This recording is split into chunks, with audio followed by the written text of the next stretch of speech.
हाँ, बहुत खुशी की बात है और बहुत समय से हम लोग प्रयास कर रहे थे, मैं भी और सुजीत भैया भी, कि हम लोग साथ में कोई फ़िल्म करें। और चूँकि फ़िल्में तो हमने बहुत सारी की है साथ में, पर तब भैया सहायक निर्देशक हुआ करते थे और उस समय हम लोगों ने 4-5 फ़िल्में साथ में किया था। पर भैया ने जब निर्देशन शुरू किया तब से हम लोग दोनों ही प्रयास करते रहे, कभी ऐसा संयोग बना नहीं। बहुत दिनों के बाद ये मौका आया है कि हम दोनों लोग साथ में आ रहे हैं और साथ में रितु जी के साथ भी कई बार हम लोगों ने प्रयास किया पर कोई फ़िल्म नहीं आ पाई थी। तो अब जो है कहते हैं कि जब जो होना होता है तभी होता है, तो ईश्वर ने ये संयोग बनाया है कि आज सुजीत जी के निर्देशन में मैं और रितु जी साथ में जो है ये फ़िल्म कर रहे हैं। और जैसा कि इस फिल्म का टाइटल है आर्मी, तो आप समझ सकते हैं कि जिस तरह का इनका टेस्ट है हमारे सुजीत भैया का, एक्शन मूवी ज़्यादा जो है इनकी लोग पसंद करते हैं, तो ये भी एक्शन से भरपूर मूवी होगी। पर ये भी आप देख सकते हैं कि जिस लुक में रितु जी बैठी है, तो पारिवारिक बैकग्राउंड भी है सिनेमा में बहुत बढ़िया, तो फुल पैकेज मिलने वाला है। और चूँकि ओम जहाँ जी हैं फिल्म के म्यूज़िक डायरेक्टर, तो इसकी गारंटी पहले ही मिल जाती है कि फिल्म का संगीत जो होगा वो एक नंबर होगा, क्योंकि आज आप लोगों के आशीर्वाद से मुझे लगता है कि भोजपुरी की 90% फिल्में जो है वो ओम झा जी ही कर रहे हैं, अगर मैं गलत नहीं हूँ तो। सही बात, मेरे को फेवरेट है। हाँ ओम जी, सीरियसली तो ये उनकी मेहनत है, उनकी लगन है, उनके अंदर वो गुणवत्ता है कि उन्होंने प्रूव किया है अपने आप को। तो आज जो है हर निर्देशक, हर निर्माता चाहता है कि ओम जी उसकी फ़िल्म करें ताकि लोगों को अच्छे गाने वो दे सकें। और बाकी गानों के मामले में हमारे जो सुजीत भैया हैं, इनका तो कोई जवाब ही नहीं है। मतलब जो गाना ये बनाते हैं जिस हीरोइन के ऊपर, उस हीरोइन का ट्रेडमार्क ही बन जाता है। एक गाना इन्होंने आम्रपाली जी के साथ बनाया, रातें दिया बुता के, और मुझे लगता है कि कोई ऐसा फंक्शन नहीं होगा जहाँ पे आम्रपाली जी जाएं और वो गाना ना परफॉर्म करें, वो या डिमांड ना आए।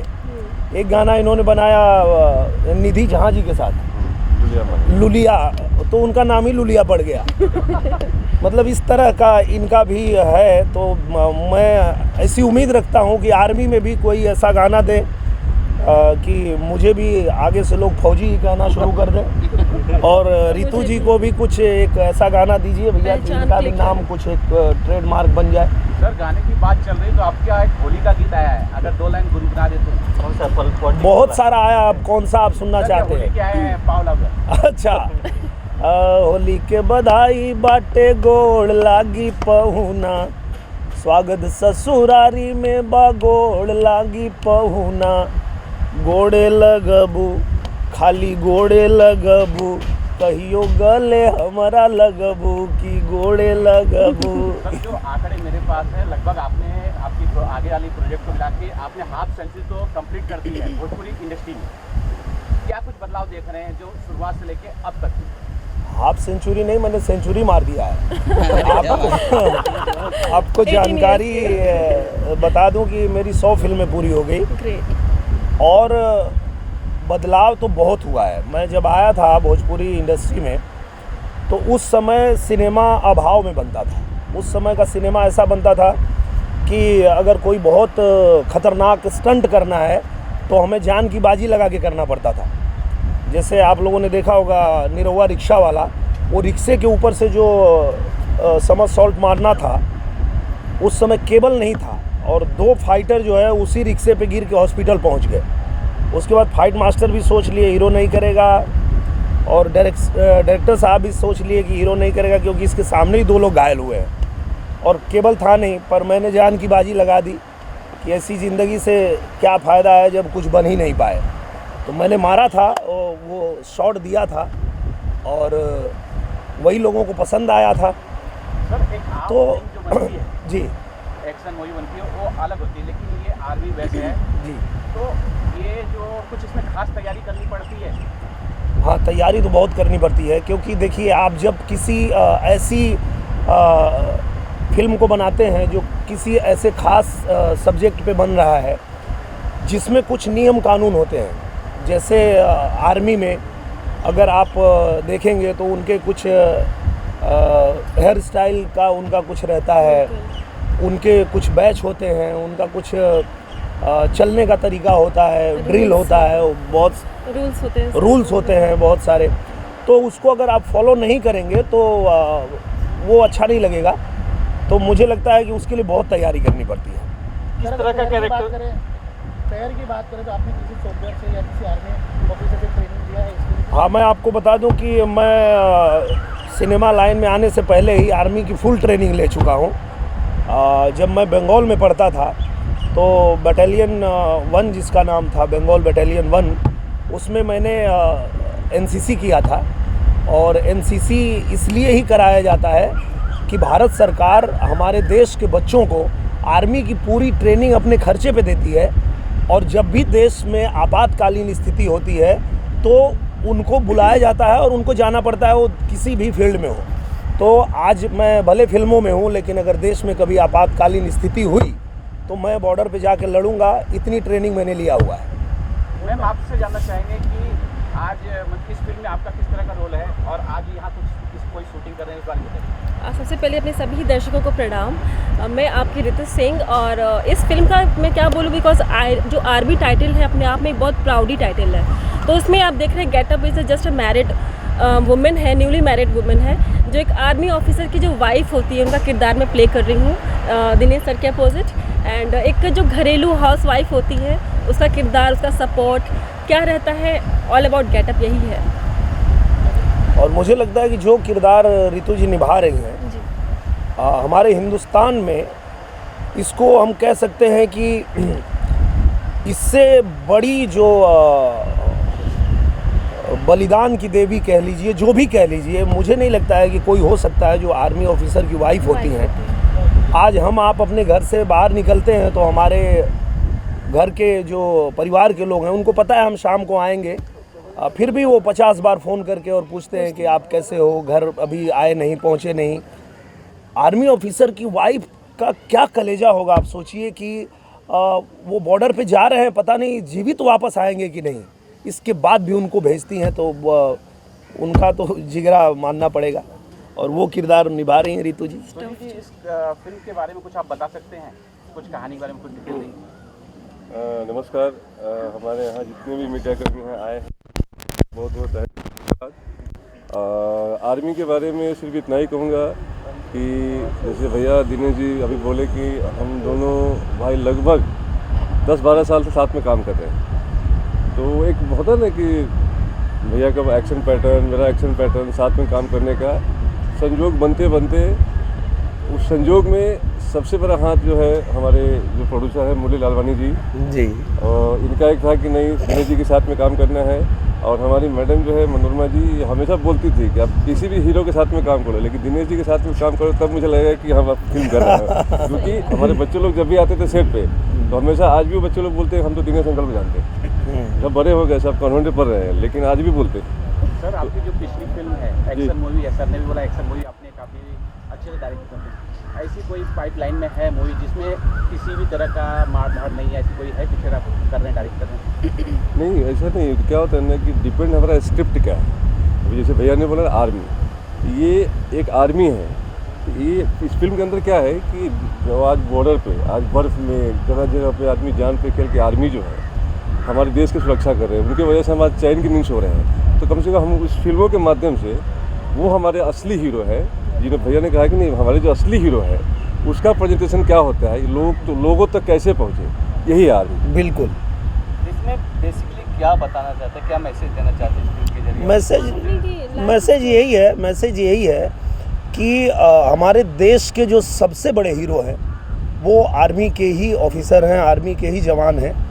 तो हमें लगता है कि बाकी विषयों पे फिल्म तो हम बनाते ही रहते हैं, अपने रियल हीरो लोगों को समर्पित करके एक फिल्म हमको बनानी चाहिए, और इसलिए ही हम ये फिल्म बना रहे हैं हम लोग। शूटिंग सर क्या बॉर्डर पे भी करने वाले जो रियल लुक होता है? जी, बॉर्डर पे कर रहे हैं। यहाँ तो सिर्फ गाने से शुरुआत हुई है, बाकी पूरी फिल्म तो बॉर्डर पे ही होगी। बॉर्डर समझिए जो अपना ये इंडिया पाकिस्तान बॉर्डर है वहाँ भी होगी, कुछ यूपी में होगा, 3-4 लोकेशन इनके। हाँ, कई लोकेशन। का कब तक प्लानिंग चल रहा है? जून। सर बॉर्डर मूवी से कितना अलग होगा सर, ये आपकी बॉर्डर मूवी? अब बॉर्डर से बिल्कुल अलग है, क्योंकि बॉर्डर में जो मेरा किरदार था वो अलग ही था।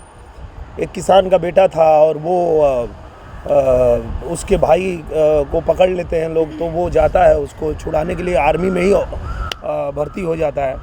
तो वो बिल्कुल अलग स्टोरी थी। ये स्टोरी बिल्कुल अलग है। इसमें जो है आपको पूरा आर्मी का ही आपको देखने के लिए मिलेगा कि हमारी आर्मी जो है वो बॉर्डर पे किस तरह से हमारे देश की रक्षा में जुटी रहती है, और जितनी साजिश होती है, जो हमारी दुश्मन कंट्री है वो जितनी भी साजिश करते हैं उसको कैसे ये लोग नाकाम करके और हमें सुरक्षित रखते हैं, ये आपको आर्मी में देखने के लिए मिलेगा। सर इसमें कोई शंके वाली बात नहीं कि भारत की जो आर्मी है वो बहुत बहादुर है, लेकिन जब से मोदी सरकार आई है और देश हमारी आर्मी से काफ़ी डरती है और बहुत पूरा देश प्रभावित है, इस बारे में आप क्या कुछ कहेंगे? ये तो BBC का भी यही कहना है कि जिस राह पे भारत बढ़ रहा है, पूरे दुनिया को ये चेतावनी है कि अगर किसी ने भारत की तरफ आंख उठा के देखने की कोशिश की तो वो जीवित नहीं बचेगा, वो अपने मौत को दावत देगा। जो भी ऐसी हरकत करेगा कि वो भारत की तरफ आंख उठाए तो सीधे सीधे वो अपने मौत को दावत देगा। तो मुझे लगता है कि आपकी बात एकदम सही है। जब से मोदी जी आए हैं उन्होंने हमारे आर्मी को पूरी छूट दिया है। पहले जैसा कि हम सुनते थे कि आदेश नहीं मिल रहा है, आदेश नहीं मिल रहा है, लगातार हमारे जवान मारे जा रहे हैं पर हमारी सरकारें आदेश नहीं दे रही है। तो अब मुझे लगता है कि उनको पूरी छूट दिया है मोदी जी ने कि अगर कोई भी हमारे बॉर्डर पे हरकत करता है या हमारे देश के ऊपर कोई भी आंख उठाता है तो उसको दौड़ा के मारो, घुसा के घर में मारो। तो ये छूट तो दिया है उन्होंने। कभी कभी सर छूट भारी पड़ जाता है, जैसे महाराष्ट्र मुंबई में घटना घटी है अंटालिया पे, जैसे कि एक पुलिस ऑफिसर अरेस्ट हुए हैं, उनको इतना छूट दिया गया था कि वो खुद बम रख के गाड़ी रखवा रहे थे। देखिए क्या है, समाज में अच्छाई बुराई दोनों है। आप ये नहीं कह सकते कि हर व्यक्ति अच्छा ही है, हर जगह ही अच्छा है। अच्छाई बुराई हमारे अंदर भी है, आपके अंदर भी है। तो हम ये भी नहीं कह रहे हैं कि पूरा जो 130 करोड़ जनता है वो सब लोग जो है अच्छे ही हैं। उसमें कुछ लोग ऐसे भी हो सकते हैं जिनकी मानसिकता जो है वो गलत राह पे चली जाए, वो किसी लालच में आके, लोभ में आकर के और गलत रास्ते पे चले जाएं। तो कानून है, उसके लिए उनको सजा देगी कानून। मुंबई में एक पॉलिटिकल आप भी होते, एक पॉलिटिकल क्वेश्चन सर, माहौल बहुत ख़राब चल रहा है पॉलिटिक्स को लेकर, खास करके गृह मंत्री का नाम आ रहा है कि मुंबई से सिर्फ 100 करोड़ का मांग कर रहे थे। अभी ट्रांसफ़र को लेकर कई सारे घोटाले सामने आए हैं। जो बीजेपी के लोग हैं वो लोग लगातार यहाँ पे महाराष्ट्र राष्ट्रपति शासन की मांग कर रहे हैं और गृह मंत्री का इस्तीफा मांग रहे हैं, लेकिन यहाँ के मुख्यमंत्री इस पूरे मुद्दे पर अभी तक कुछ नहीं कह रहे हैं। मुझे लगता है कि राजनीति में हम लोगों को नहीं पढ़ना चाहिए। इसलिए नहीं पढ़ना चाहिए क्योंकि पक्ष विपक्ष जो होता है एक दूसरे पे आरोप प्रत्यारोप करते रहते हैं, वो उनका काम है। अभी हम लोग फिल्म के माहौल में हैं तो यहाँ पे हम लोगों को उसमें पढ़ना ठीक नहीं है। सर आपसे जानना चाहेंगे, पोस्टर में छोटी सी लड़की का दिखाई गई है जी, उस बारे में कुछ प्रकाश डालना चाहेंगे? वो भैया बताएंगे। हाँ, सर, आपसे बात करें। वो छोटी सी जो बच्ची है जो फिल्म के अंदर है, जो कैरेक्टर के अंदर है, ये दिनेश जी रितु जी की छोटी बच्ची है जो सिनेमा के अंदर है। तो वो कुछ सिनेमा का केंद्र बिंदु है, जो मतलब होता है ना कि हाँ, जो अपने इनके घर में जो है उन्हीं की वजह से सारी घटनाएं घटती है, वो इसलिए केंद्र बिंदु बना हुआ है। सर तो रुक रहे हैं, सर के पास जरा सवाल मेरा है कि ये एक लेखक पूरी जिंदगी सर के पास जरा थोड़ा सा। बिल्कुल बिल्कुल। माता नहीं राइटर अरे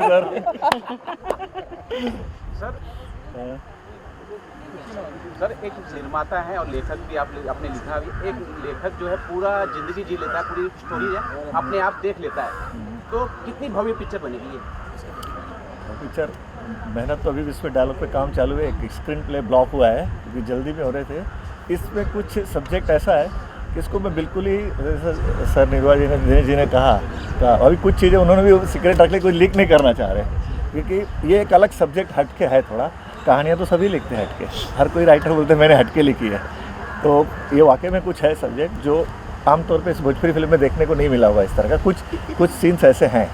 सर जब आप आर्मी की फिल्म बना रहे हैं, अगर आप एक छोटी सी भी गलती करने का लिखने में, जैसे बताए थे कि कुछ उनका ड्रेसअप होता है, उस बारीकी को ध्यान में रखें। मैंने काफ़ी गूगल पे कुछ चीज़ें देखी है। मैंने इस तरह सब्जेक्ट नहीं, मैंने मराठी, हालांकि ओम जी को पता है, मैंने बहुत फिल्में लिखी है, मैं तो महेश माजरा सबके साथ, मगर भोजपुरी का एक शौक़ था। मैंने सीता फिल्म भी लिखी थी तो ध्यान पे डाकू कैसे बनते हैं उस टाइम भी मैं, अभी मुझे मालूम नहीं था, मैंने कभी आर्मी बॉर्डर नहीं गया, मगर गूगल पे काफ़ी उनके कॉस्ट्यूम, हेयर स्टाइल, ये सब आजकल गूगल में मिल जाता है, ये था। और इसमें आर्मी की बहुत एंट्री लेट है, मगर वो हाईलाइट है हमारे देश के किस तरह के, मतलब उनके एक डायलॉग पे ही आपको क्लियर हो जाएगा सर के कि अब देश पे जब भी संकट आवेला आर्मी आगे आवेला, मतलब ऐसे कई सारे डायलॉग मिलेंगे, तो उससे आपको खत्म हो जाएगा। 15-20 मिनट में जो आर्मी आती है पूरी पिक्चर को हाईलाइट कर देती है।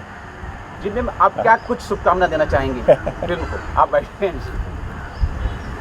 नमस्ते, मैं नरमा सिंह बोल रही हूँ।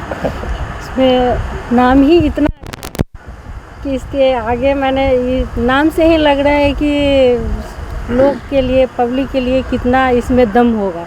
एक नाम ऐसा चीज़ है कि नाम से ही लोग प्रोत्साहित हो जाएंगे।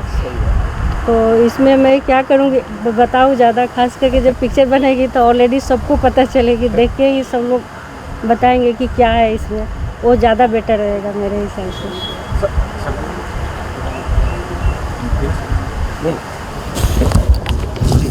जो फिल्में हैं उसमें एक तो गबरू तैयार है महेश पांडे जी की, उसके अलावा आई मिलन की रात वो भी तैयार है, एम.आई. राज जी ने डायरेक्ट किया है। उसके अलावा एक और फिल्म अभी हम लोगों ने कंप्लीट किया लखनऊ में, जान लेबू का, मैंने और अक्षरा सिंह जी ने। और इसके अलावा एक और फिल्म है निरहुआ द लीडर, जो लॉकडाउन की वजह से तैयार तो थी पर रिलीज़ नहीं हो पाई थी, अब जो है वो रिलीज़ होने जा रही है। तो ये सारी फिल्में हैं आने वाली। सर, भोजपुरी फिल्म की बात कर रहे हैं, लेकिन हम उस योगी जी के बारे में भी बात करना चाहेंगे। योगी जी ने इंटरनेशनल टाइप की जो एक फिल्म सिटी बना रहे हैं, काफ़ी कुछ कंफ्यूजन है काफ़ी कुछ लोगों के बीच में, थोड़ा सा आप उस बारे में क्लियर कर देंगे? देखिए, मैं यही बताना चाहूँगा, उस जो फिल्म सिटी बन रही है उस फिल्म सिटी के बनने से मुंबई के फिल्म सिटी पे या हैदराबाद के फिल्म सिटी पे कोई असर नहीं पड़ने वाला है। वो फिल्म सिटी जो बन रही है वो अंतर्राष्ट्रीय आप कह सकते हैं कि लेवल की बनने जा रही है। और वहाँ सारी इंडस्ट्री के लिए, चाहे वो मराठी इंडस्ट्री हो, चाहे भोजपुरी हो, चाहे वो पंजाबी हो, चाहे गुजराती हो, जिनको भी कोई मतलब हाईटेक जो टेक्नोलॉजी है उस पर कुछ उनको करना है, काम करना है, तो वो लोग वहाँ पे जा कर के काम करेंगे। तो मुझे नहीं लगता है कि उस फिल्म सिटी से किसी को भी कोई चिंता करने की आवश्यकता है। वो पूरे देश के लिए शान की बात है कि हमारे भारत में एक ऐसी फिल्म सिटी बनने जा रही है जो अंतर्राष्ट्रीय स्तर की फिल्म सिटी होगी। नहीं, एक लाइन का गाना है सर, नए भारत के युग का नया निर्माण है। सर, एक गाना, अरे वाह वो पंच लाइन जबरदस्त। हाँ बिल्कुल, और मुझे लगता है कि वो लाइन आई ही इसलिए थी कि मुझे एक दिन किसी ने पूछा कि आप में और प्रवेश जी में इतना मतलब प्यार कैसे है, लगाव कैसे है। ठीक है, होता है, एक उम्र तक होता है, उसके बाद कहीं ना कहीं भाई भाई आपस में नहीं साथ में रहते, अलग हो जाते हैं। आप लोग अभी भी साथ में ही हैं, जो कुछ आपका है सब कुछ उनका है, ये ऐसा कैसे है? तो मैंने कहा ये ऐसा इसलिए है कि हमने बचपन से ही जो हमारा निर्माण हुआ है वो रामायण देख के हुआ है। चाहे मैं हूँ, चाहे प्रवेश जी हैं, चाहे हमारे परिवार के कोई भी व्यक्ति हैं, उन्होंने रामायण देख देख करके और अपने चरित्र का निर्माण किया है। तो जब मंदिर बनने की बात आई, किसी ने पूछा कि ये मंदिर क्यों ज़रूरी है भारत में, तो मैंने कहा मंदिर इसलिए ज़रूरी है कि हमारे आने वाली पीढ़ी को भी पता होना चाहिए कि राम कौन थे और उनका किरदार क्या था, कैसे वो आदर्श बेटा थे, कैसे आदर्श राजा थे, आदर्श भाई थे। तो वो हमारे आने वाली पीढ़ी को भी एक दिशा मिलेगी। तो इसलिए मैंने वो गाना बनाया था, नए भारत के नव युग का नया निर्माण है मंदिर, नए भारत का नव युग में नया निर्माण है मंदिर, और सनातन धर्म है जिनका न समझे मर्म मंदिर का। जो लोग इसी सनातन धर्म में पैदा हुए हैं और फिर भी अगर पूछते हैं कि ये मंदिर क्यों बन रहा है, तो उन्हीं मूर्खों के सीने में ये सीधा बाण है मंदिर।